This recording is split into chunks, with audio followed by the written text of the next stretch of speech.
بسم اللہ الرحمن الرحیم۔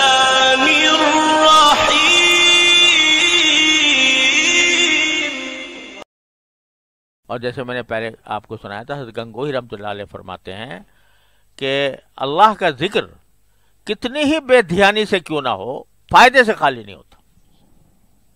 بے دھیانی سے بھی کر رہا ہے آدمی تو بھی فائدے سے خالی نہیں، تو جو ایسے ہی پڑھ جائے تو اس سے بھی انشاءاللہ فائدہ تو ہوگا، لیکن اصل فائدہ یہ ہے کہ اس دعا کو سمجھ کر مانگے، پڑھے نہیں بلکہ مانگے۔ دعا پڑھنا اور بات ہے اور مانگنا اور بات ہے، اور جن کو عربی آتی ہے وہ اس کو سمجھ کے مانگے،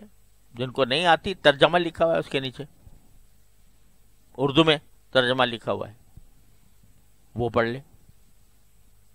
اور اس کو سمجھ کر مانگے۔ اب میں آپ کو یہ بات عرض کرتا ہوں کہ اگر پوری منزل جو ہے مناجات کی وہ آپ اس طرح نہیں پڑھ سکتے جس طرح میں کہہ رہا ہوں کہ سمجھ کر مانگنے کے انداز میں، تو آپ پوری منزل نہ پڑھو، ایک صفحہ پڑھ لو، ایک صفحہ پڑھو، 3 دعائیں ہوں، 2 یا 3 دعائیں ہوں گی اس میں، مثلا ہر روز 2-3 دعاؤں کو اس طرح مانگ لو، پڑھ کے نہیں، مانگ کے، کہ جو کچھ فرمایا گیا اس دعا میں اس کو سمجھو اور سمجھ کر مانگو، سمجھے؟ نہ پڑھو پوری منزل۔ فرض کرو آپ نے اس کام کے لیے 10 منٹ نکالے، اب 10 منٹ آپ سوچ لو کہ گھڑی دیکھ کے کہ 10 منٹ میں یہ دعائیں کروں گا، مگر پڑھتے نہ چلے جاؤ، بلکہ 10 منٹ میں جتنی دعا مانگ سکتے ہو، پڑھنا نہیں مانگنا، کہ اس کا ترجمہ پڑھو اور ترجمہ پڑھ کے اس ترجمے کو دل سے مانگو، سمجھے؟ دل سے مانگو، تو بس کوئی حرج نہیں، پوری منزل نہ ہو نہ صحیح، 3 ہو گئی، 4 ہو گئی دعائیں۔ اور دعائیں ایسی ہیں، میں کیا بتاؤں آپ کو، ابھی جیسے میں پہلے آپ کے سامنے کچھ تشریح بھی کرتا رہتا ہوں کہ اکثر و بیشتر دعائیں ایسی ہیں کہ ایک بھی قبول ہو گئی، صحیح معنی میں بیڑا پار ہو گیا، دنیا و آخرت کی تمام حاجتیں نبی کریم صلی اللہ علیہ وسلم نے مانگ لیا۔ تو اس وجہ سے اس کو اس طرح سمجھ کر مانگو کہ بھائی تم کس یعنی لگ لپٹ کر مانگ رہے ہو، کسی سے گڑ گڑا کر مانگ رہے ہو، تو بندہ جتنا گڑ گڑاتا ہے نا اللہ تعالیٰ کے سامنے اتنا ہی محبوب ہوتا ہے۔ تو اس وجہ سے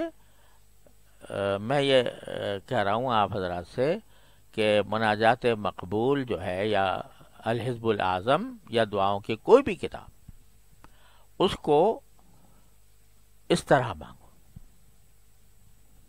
بعض لوگ یعنی یہ نہ سمجھو کہ بھئی ایک منزل روزانہ کرنی تھی تو وہ تو رہ گئی، لیکن اس سے وہ جو صرف پڑھ لینے سے، تلاوت کر لینے سے جو فائدہ حاصل ہوتا، اس سے زیادہ فائدہ اس میں ہوگا انشاءاللہ۔ تو یہ مانگنی چاہیے، اس میں دنیا و آخرت کی ساری حاجتیں اللہ تعالیٰ نے جمع کر دی، اور اس سے زیادہ بڑا ہتھیار نفس و شیطان کے مقابلے کے لیے کوئی اور نہیں ہے۔ اس لیے میں بار بار زور دیتا ہوں اس بات پر کہ دعا مانگنے کی عادت ڈالو، اور جو دعا صبح کو جو وقت مقرر کیا تھا اس کے اندر جو دعا مانگی، دن بھر اس کو سوچتے رہو، اور دن بھر اس کا تصور کر کے دل میں مانگتے رہو، یا اللہ یہ کر دے، یا اللہ جو میں نے صبح دعا مانگی تھی وہ پوری کر دے، قبول کر لے۔